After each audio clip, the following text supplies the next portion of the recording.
The Dentalpreneur Podcast. Okay, doctor, it's time to put down that handpiece. You're listening to the show dedicated to helping dentists get their lives back. It's time to decrease your stress, increase your profitability, and regain your passion. Now introducing your host, Dr. Mark Costas.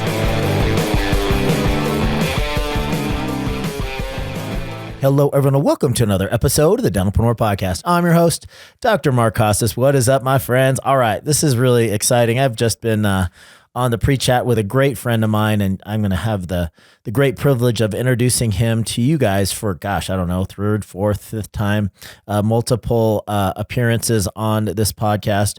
Today we have Joshua Scott, who is a marketing speaker and consultant who spent the last 21 years in dentistry.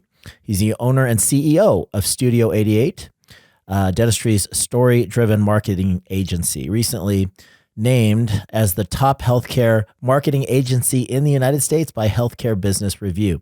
Their mission is to create more authentic marketing by telling better stories, and he tells a great story. What's up, Joshua? How you doing, my friend?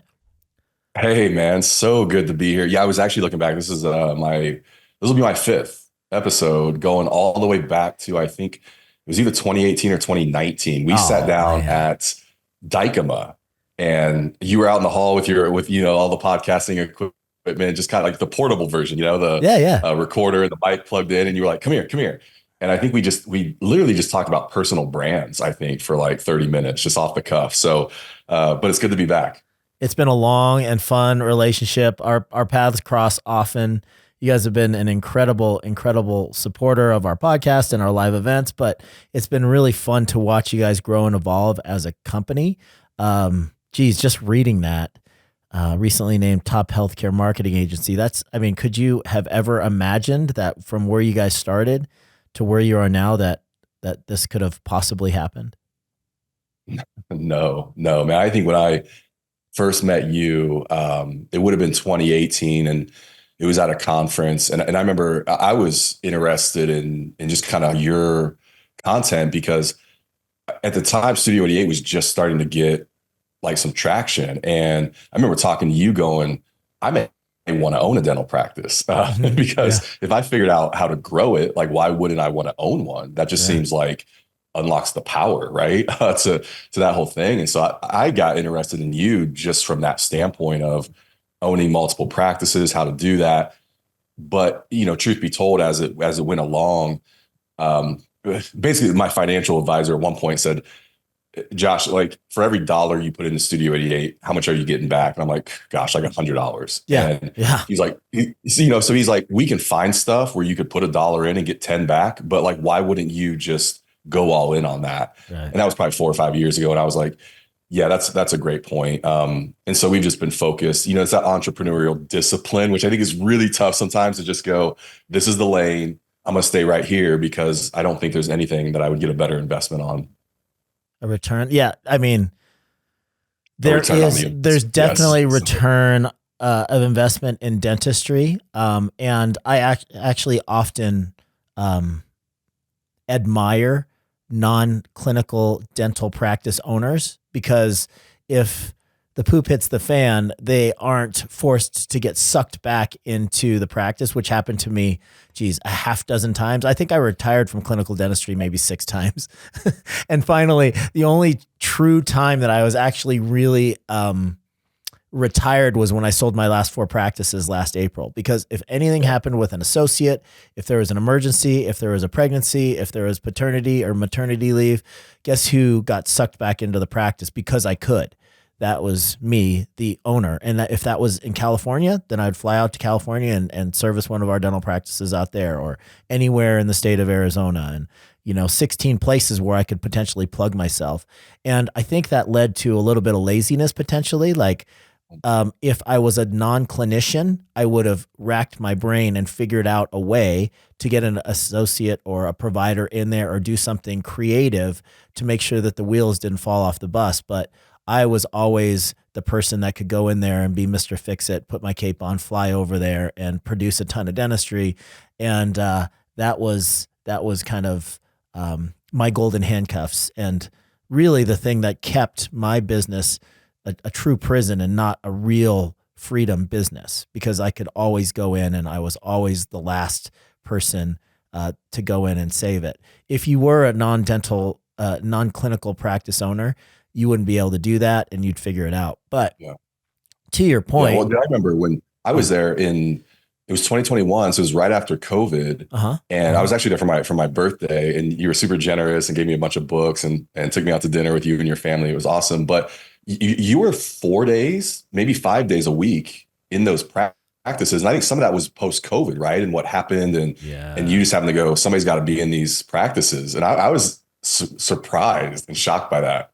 Yeah, dude. Thank you for mentioning that. I was 3 days 1 week and then 4 days the next. And this is, dude, I had DSN, which is a large company growing very fast. I had DSI, one of the largest consulting groups in dentistry, running those two companies and then practicing 4 days a week, 4 8-hour days a week.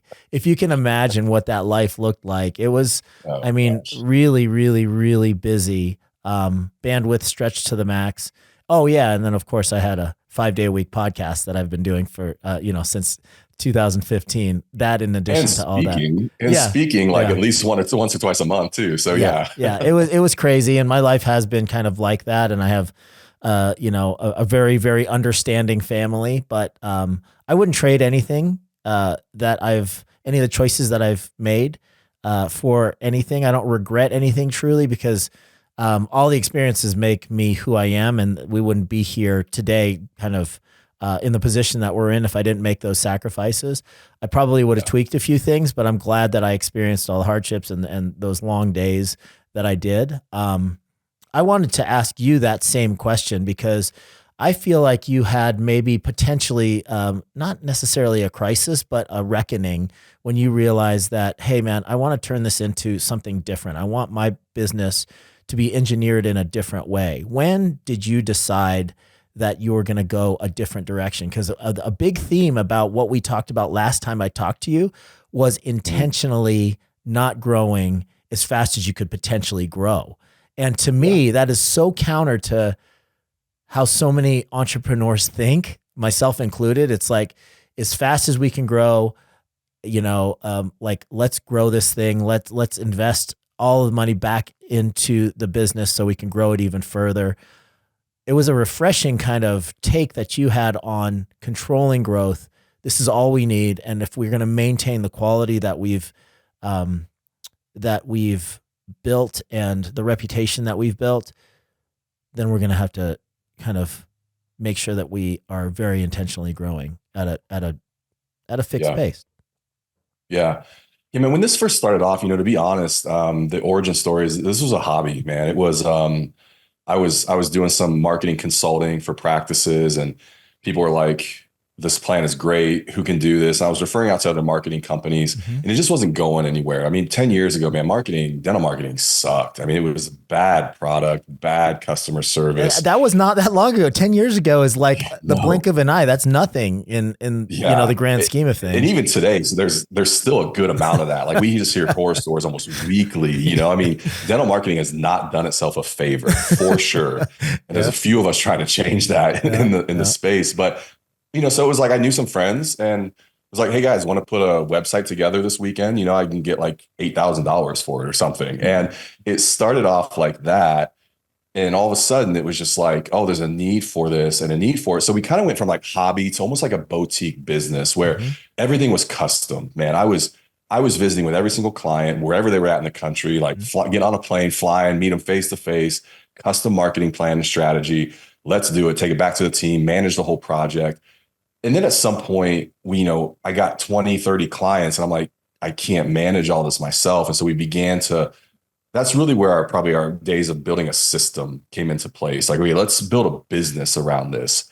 That was maybe 4 or 5 years into it.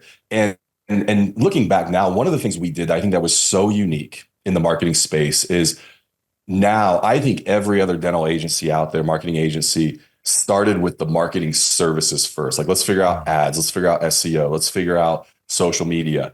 We actually figured out the creative first. I think we were one of the first agencies to go, how do we solve for custom photography? How do we solve for custom video? How do we actually build really great web experiences So I figured out the creative business first, and then we kind of came back and added the marketing services as we went. And so back then it was building a business around creative. Nobody was doing that. I felt like we could. But now it's like, then we transitioned into what I call agency. So almost from hobby to boutique to business to now an agency with full comprehensive services, SEO and ads and all that.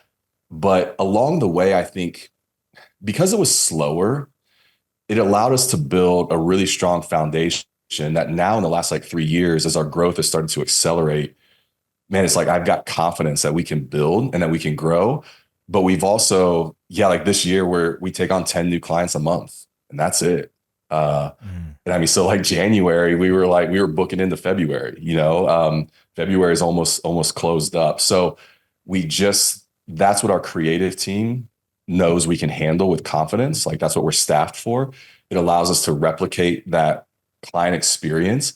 My team, I want our account managers to have a certain amount of margin. I want designers to have a certain amount of margin because they just do better work. And I want to keep these guys for 5 years, and I want to keep clients for 10 years. And so all those things happen with just margin and retention and steady growth. Yeah, that's beautiful. So, you look at just in general, the agency world, entrepreneurs look at the agency world. At Gary Vee's got an agency and he talks about this all the time on his podcast. He's like, I wouldn't wish this on anybody. It's very, very people dependent. You need a lot of people to pull it off. It's very like so many things have to happen correctly, nearly perfectly in order for, a marketing kind of strategy to work and for a client to be happy with you guys and not go, shopping around for a different or better solution. How have you found those challenges in building an agency? Is it true? Is it really a difficult type of business to grow, scale, and maintain? Yeah, it is, man. Last month we spent 49 cents out of every dollar on team. That's a lot of, that's I big. mean, like I know dental parameters, like that skews really high. Yep. It probably is a little high because we just came off of like end of year, beginning of year raises, went through a hiring round. I think last year we averaged about 46 cents of every dollar. I want to get that down to about 40, which I think we can here in the next couple of years. Okay. But agency life is we don't have the equipment that a dental practice does. We don't have the lab costs. We don't have really inventory and supplies. So the asset for us is the creative. It's the person, it's the human, the mind behind it. Mm-hmm. And so you're leveraging the value of that long term. Like, how do we do that? Because if I'm turning through, Mark, I don't know, man, when I started this business, I watched other people run businesses. And there was some of it where I'm like, I think I can just be smarter. Like running a business is hard. If I don't have to have like 90 days worth of accounts payable, like that people are bothering me about, like, let's not do that. Let's just pay bills and invoices on time. Yeah. And not have, like, we have no accounts payable. Even our freelancers, it's like, man, they love us because they just get paid right away. Uh-huh. Like turnover. If we have really great team members and we can keep them happy and find out what their ideal professional lane is, let's do that, because that's literally a difference between 1 to 2 years and probably 6, 8, 10. Mm-hmm. And so we've just made decisions that way where I'm like, if I can reduce turnover, man, my satisfaction as a business owner is just on a whole different level. Yeah. But it is, man, it's humans, it's finding talent, it's developing talent. Like these are all things we can bring somebody in because we think they're the right fit, chemistry, character, but knowing like, okay, we got to develop that creative skill, that skill set. So we have to have whole tracks for just even like, much like continuing education, but just like leadership and training and skill development and that type of stuff. Yeah. It's super rewarding, man. It is challenging, but. Yeah. I mean, it's never been harder to employ, well, first of all, find human beings that are capable and willing to work on a project, to work hard. I don't know if it's a generational thing. Something happened in the overall psyche of the workforce, it feels like, during and after COVID, and it really doesn't feel like it's been the same since. People are requiring a lot more compensation to do average to below average work. And I hate to generalize so much, but this is, across the board with my, multiple dental practices. When I had them at one point, I was, well over 150 employees. And I just noticed a definitive change in the overall psyche of the average employee and the workforce in general out there. Have you noticed that? And what have you been able to do to kind of offset that trend? Yeah, man, it's 100%, and it's tricky. And I think there's a combination of things. One is, you're right, post-COVID and just even with inflation, we've had to adjust our kind of salary ranges for sure. So that was, I just don't know that you can fight that. Everybody's paying more at dinner, more for gas, all that. And so it's going to come down the road. Second, we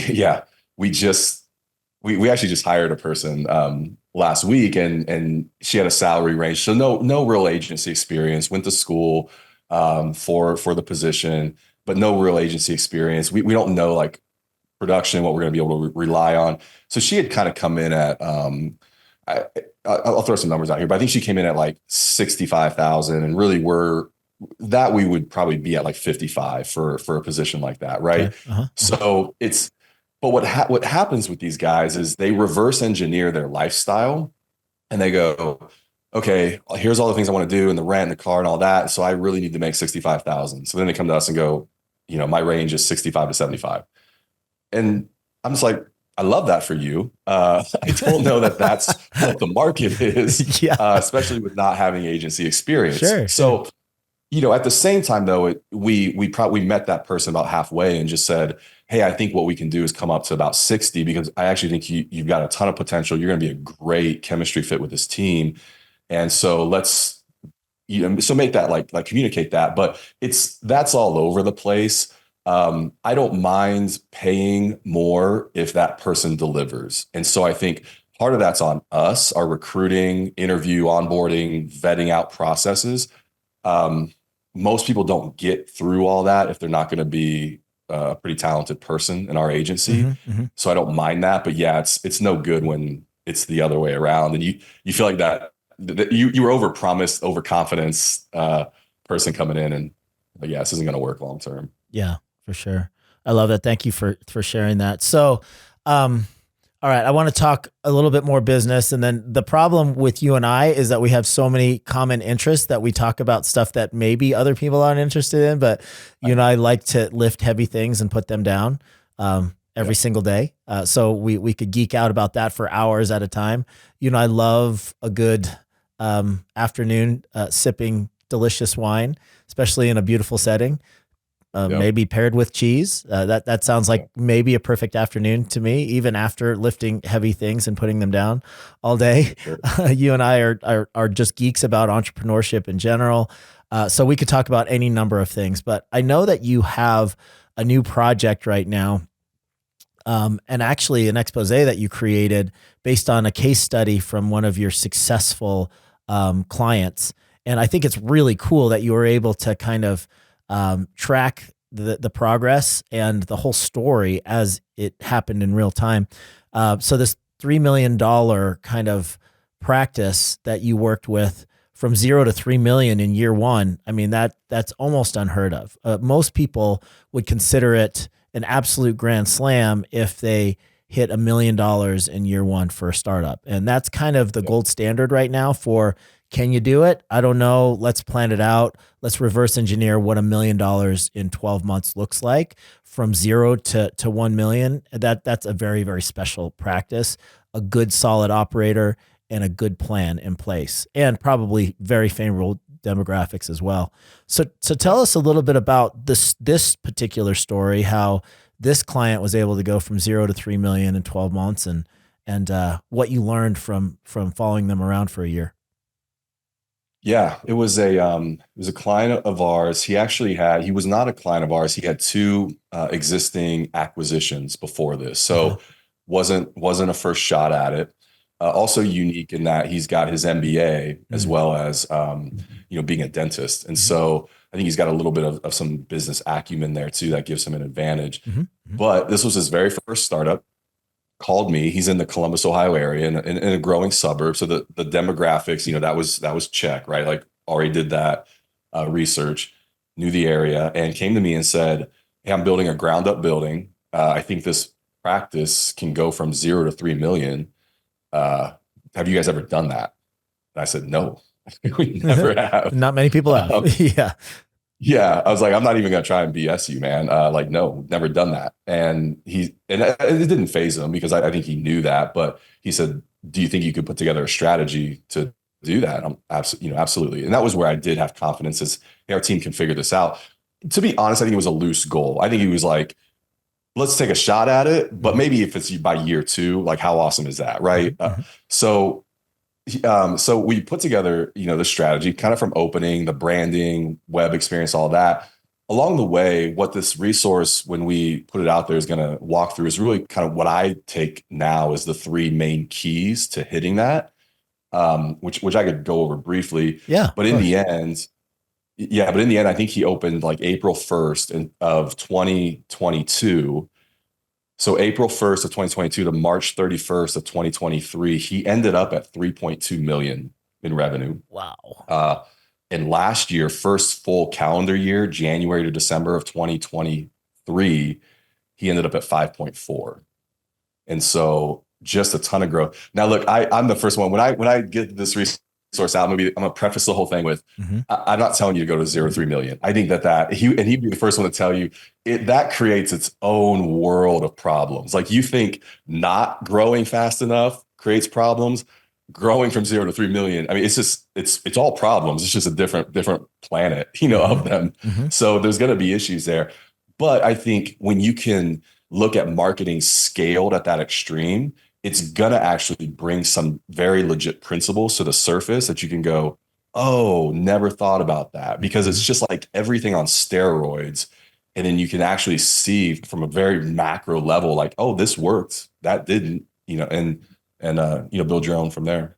Yeah. Beautiful. So give us those kind of main bullet points, and we can gloss over them or we can go get a little bit deeper, but I would love to hear kind of the 3 main tenets of what you observed as what he did right.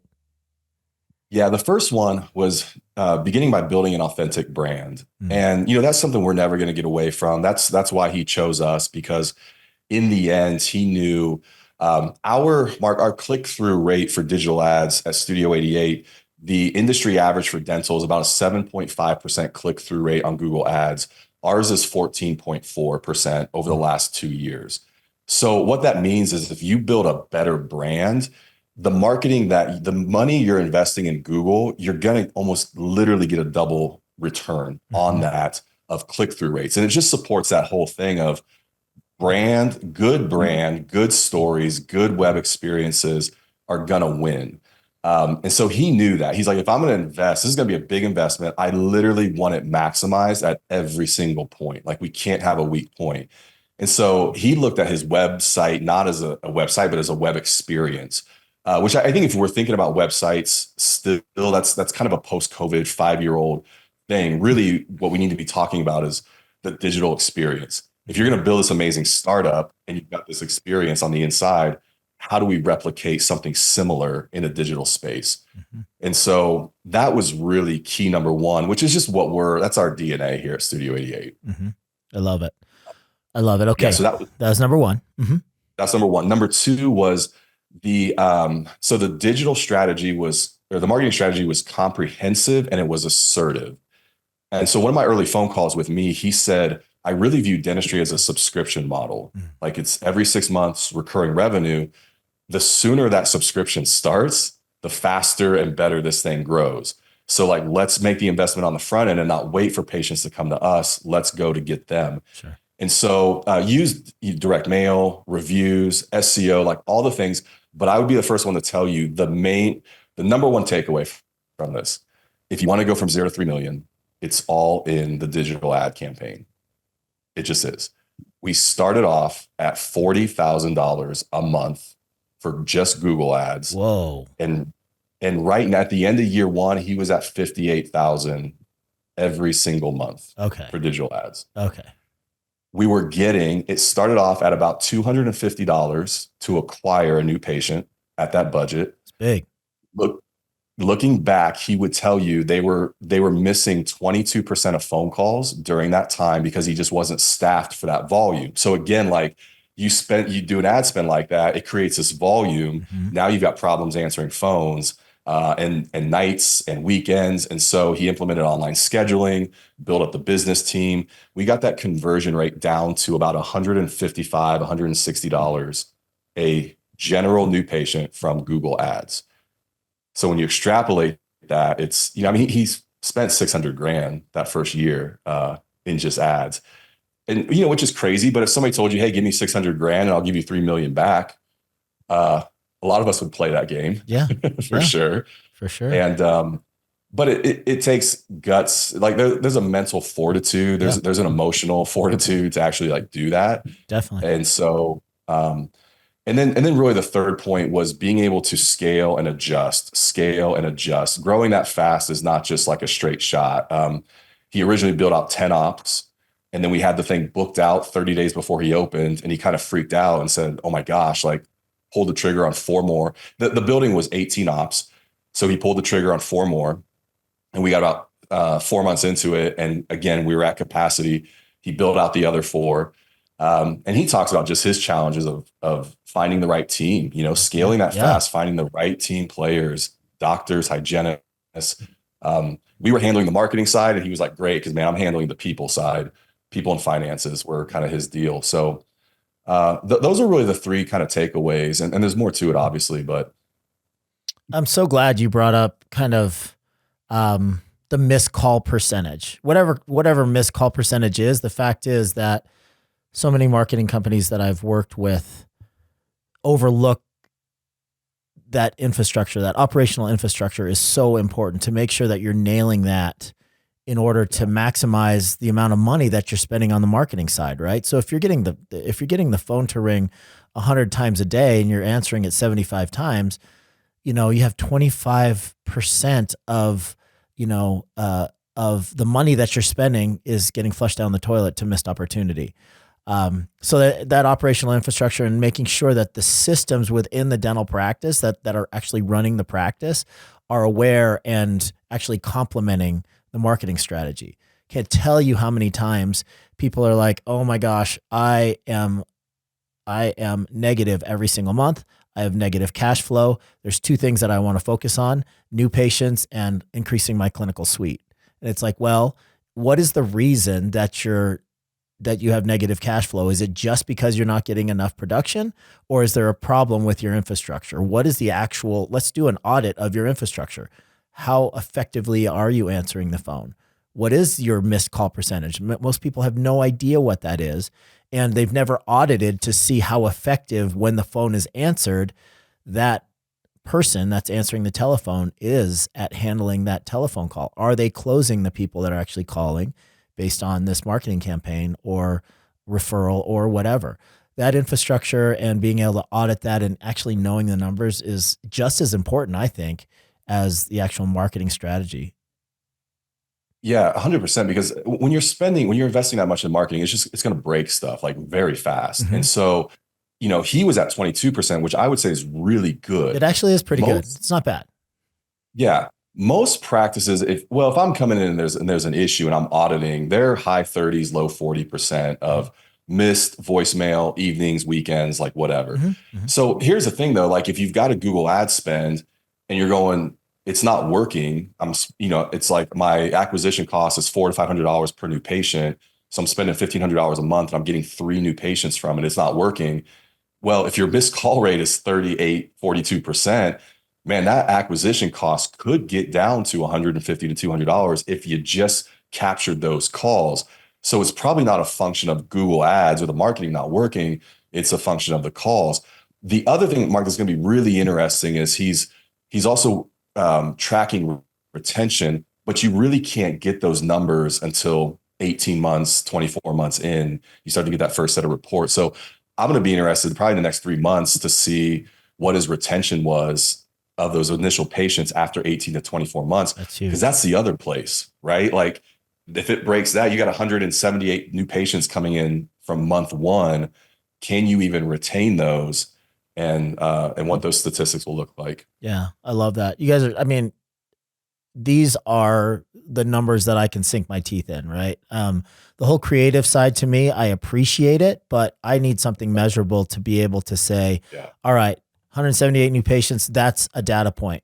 You know, what else is happening? What's the infrastructure look like? How can we audit that? What's retention look like? Are we losing them all out the back door? Those are the sorts of things that I love to track. And, you know, I always say, how can we take this subjective piece and turn it into an objective measure, right? So we're always trying to figure out subjectively. Leadership is very subjective, right? I mean, it's very difficult to measure.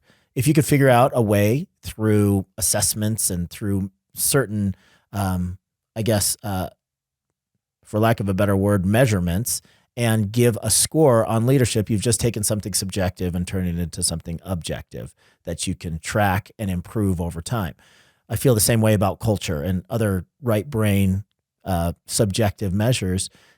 It is possible, but it's difficult to design something in order to track that. But when you can take something that you hang your hat on, like creative and brand, which sounds to me very subjective, and you can turn that into an objective measure, then I think that is the secret sauce to an effective operational / marketing campaign. Yeah, no, I agree. It's something we invested in. Really, it was about 24 months ago we made a decision, because like I said, we built more as a creative agency, because I felt like that piece was missing in dentistry. I'm more geared like that. You know, we forget sometimes the biggest brands, the biggest companies in the world are brand companies. You know, Coke is going to spend whatever billions on marketing every year, regardless. They just know they're at a point, if they throw enough money at it, they keep building the brand. And it swings really far that way. I think dentistry needs to be right in the middle. We brought creativity to it, but the last 2 years, the ads strategists, the SEO strategists that we've brought in have been they've turned our company around and actually kind of put it in a new direction. That's cool. And now we're starting to get data from it, case studies like these. It just confirms what we know. You can, all things being equal, you could have 2 really good ad strategists. They build really great campaigns for 2 practices. One gets sent to a pretty generic looking website, web experience. The other gets sent to something that's very custom, and you almost feel the practice and the values and the people there. We know that it's just going to convert at twice the rate. That just is. Mm-hmm. A lot of the problem in dentistry is everything has been very templated, sterile, stock. And so we've just been measuring the same things against itself. Mm-hmm. Mm-hmm. And now we've been able to kind of put metrics with our branded web experiences, video, photography, and it's supported what we always knew, but it's good. Yeah, it's good. Okay, I'm going to take a hard left turn. This is our time now, buddy. We got like 10 minutes. This is our time. Let's talk about stuff that we're interested in. First and foremost, I'm going to ask you a question, because we're around the same generation. You're a little bit younger than I am. I mean, I think that we may have missed each other during the high school years by 1 year, but we're kind of in the same range of age. And dude, when I look at you, I swear, and I'm not just blowing smoke, you look like you're in your early to mid 30s. You're looking awesome. There's probably some sort of skin routine. I'm not going to get into that. What I want to talk to you about is that probably the most asked question that I get that's not related to dentistry.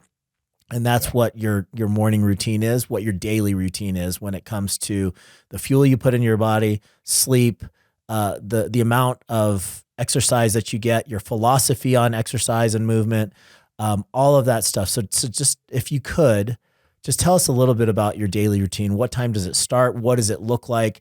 And how do you integrate those healthy habits into a really busy, growing enterprise? Yeah, I mean, that's a great question. To be completely honest, my morning routine isn't very predictable. And I think it's because my days just look different. Monday and Tuesday, I'm up with the kids early, getting them out the door, and then things kind of start from there. How old are your kids? I've got an 18-year-old son and then a 13-year-old daughter. Okay. So just still, I know a lot of parents are like, let them get up and cook breakfast on their own. I still enjoy that. Mondays and Tuesdays are kind of my days to it's just how Joanna and I split the week, and I still want to be involved as a dad. So, Mm-hmm. where I would like to be, doing my morning meditation at that time or any of that things, I'm usually with them and cooking, and they leave at separate times. So it's about a 2-hour process. My Wednesday, Thursday, Friday are blocked for meetings and usually on the road and traveling. So those days can just look different. The one thing I probably anchor my day on is my sleep routine. Mark, man, I look at you and if I'm envious of anybody, it's like how much you don't need the sleep, or in the past, like how little you can sleep and actually be productive on.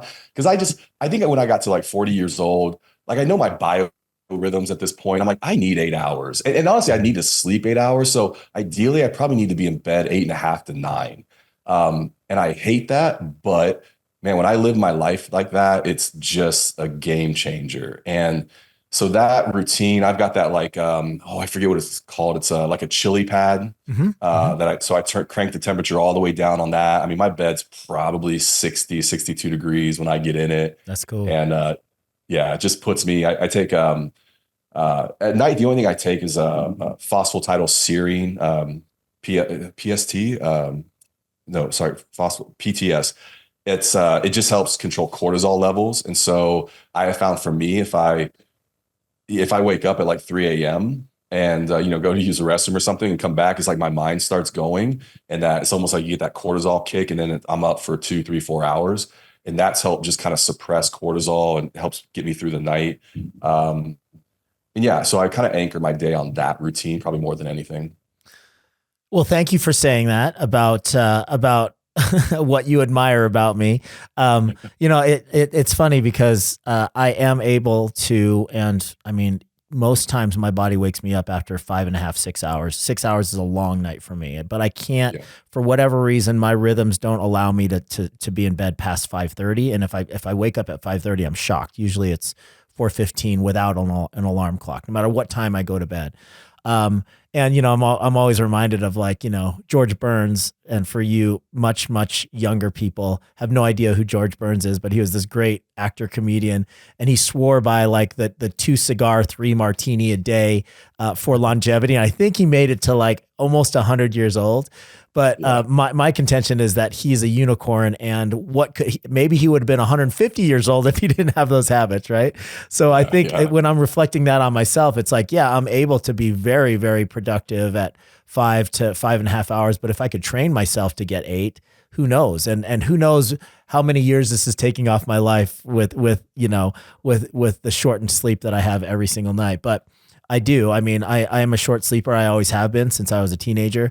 And we'll see if that comes back to bite me in the future. But what I'm not a fan of is people that are just like addicted to this hustle and grind. And if they need 8 hours, they're forcing themselves to get 4 for 4 more hours of productivity throughout the day when they're not really doing a great job of engineering their day in the first place. And that might not be biologically the best thing for them. That's what I'm not a fan of, because hustle for hustle's sake means nothing, because you and I know that if you're well rested and clear minded, you have a lot more ability to focus and get more done in a shorter period of time. Yeah, I'm so productive in my days, and honestly, my happiness level is a huge factor with productivity. And when I can pull like a week of not getting enough sleep, but at some point it starts to catch up. It affects my happiness, my fulfillment, and I think people around me can feel that too. So it's just, I want to operate peak energy, peak happiness, because that's what's required of me. So sleep is the foundation of it. That's a biggie. So let's talk about your fitness routine. We got like 5 more minutes, but let's talk about your fitness routine. Like you and I were just talking about CrossFit. We are kind of fans of lifting heavy weight. We talked about this. I do less programmed stuff than the traditional CrossFit program stuff than I used to. I'm back to, and I go back in waves, sometimes it's CrossFit, sometimes it's high intensity interval training. I did that for years and years. And I feel like I plateau at some point. If I do a certain thing for a period of time, my body gets used to it and I stop responding to it. So right now I'm back to the good old fashioned Olympic style, like 16 to 20 sets per individual body part, lifting heavy, but a minimum of 6 reps, 6 to 12 to 15 reps. And my body is loving it right now until it doesn't. And then I'll probably switch to something new, because you can't do something forever. What are you into right now, and what keeps your body responding and staying lean and energetic? Yeah, that's a good question. First off, man, I mean, the last year or two, I feel like you've transformed your body. I remember you were like vegetarian there for a bit. I was vegan for 2 years, dude. And I dropped down to 155 pounds. I put on 30 pounds since then, and I did not feel good as a vegan, by the way. Well, I remember you saying that. And I remember you were just trying to get as much vegan protein in as possible, and it still wasn't keeping up. Right. It's true. So yeah, I mean, CrossFit for me, I'm there 3 to 4 times a week. Usually we'll work out here at home on the weekends. I've got a Rogue rack downstairs. It's half getting in and working out. It's half the community there at this point as well. Of course. The CrossFit Open, it actually starts this week. So we're going to all go and do the open workout on Friday. And then a friend of mine, we're doing a wine and cheese night afterwards. So we'll work out and then taste 4 wines and 4 cheeses. So that part is fun. I need to think about what you're saying is actually right. And I feel like I'm in a little bit of a plateaued state with that. I was thinking about the last couple of weeks, like, what do I need to do to mix that up? This year I was like, I want to get a muscle up for the first time, which is just like an Olympic like bar move. You're a big guy to do a muscle up. We don't even have ceilings high enough, except for outside in our gym, to do muscle ups for somebody your height. So yeah, it's not easy. Yeah, it looks easy. No, it's almost like like on the elementary playground. You know, you've got this like pull up bar overhead. Yeah. You almost do this pull up, but then like throw your body over top of the bar. It's a very gymnastic move, which I'm trying to just. I like my body having the mobility to do that stuff. Because I think as I get older, that's the reason I decided CrossFit. The older I was getting, I was losing mobility. And the first time I went in there, she was the coach. I did like a one-on-one, because that's what they make you start there. And she was like, all right, do a squat for me. And I do a squat, and she's like, okay, that's bending over. That's not a squat. I was like, okay, this is why I'm here, you know? But man, I love, you know, this year I was muscle ups. I also was like, I want to love thrusters. I'm going to teach myself to love thrusters because they suck. They're horrible. They're horrible. And mentally, I'm like, it's where you do a squat with a barbell, but then you basically press it overhead. Yeah. It's probably the most oxygen sucking lift exercise you can do. You're engaging every major muscle group, your largest muscle groups, all in one movement. It's exhausting. I do 3 of those with any amount of weight, and you're gassed. Yeah. So if you've never experienced oxygen deprivation from lifting, to start doing thrusters. But it's just like it's a core CrossFit move, and everybody hates them and complains about them. And I'm like, I want to learn to love them this year. I want to learn to do them right. You know, do them well and love them. So there's a couple of things I'm challenging myself that way, but I feel like this is probably the last 2 years I'm kind of stuck in a spot. Yeah.